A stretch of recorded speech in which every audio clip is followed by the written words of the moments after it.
I know everybody's freaking out, but I just keep saying this. You should not be surprised. Terry McLaurin requests a trade. I thought this would probably be mid-August, but it just happened a little bit earlier. Now Micah Parsons says, hey, that's a good idea. Why don't I do the same thing?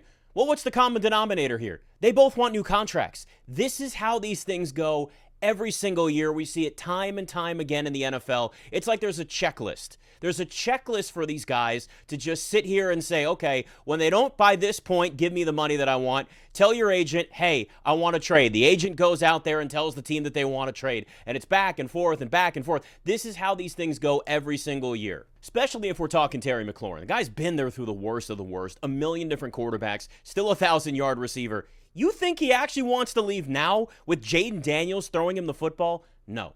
But this is the step that you have to take. Now, Micah Parsons kind of felt like he maybe wanted out for a while. Oh, and by the way, it isn't like good old Jera doesn't do this every time he has to negotiate, right? I'm going to make sure that everybody waits as long as possible, and I want to get in there and dig my heels in before I do any sort of negotiations with anybody. This is always what happens in Dallas. Look, you want a real GM in Washington, this is what you get. Adam Peters was also there in San Francisco when the Deebo Samuel trade request came down. Remember, he was in the bar and he wanted to go to the Jets, and people, it was a whole thing. He wasn't the GM, but he's been there. You want a real GM, this is part of the way that things go. The one thing I will say, if you're Washington, don't play hardball too much with Terry McLaurin, given everything that he's been to the organization. You start digging your heels in too much, then you're starting to revert back to creating a culture that you don't want anymore like they used to have. I think in the end, though, Terry McLaurin stays in Washington. Micah Parsons, I could maybe see him more likely moving on.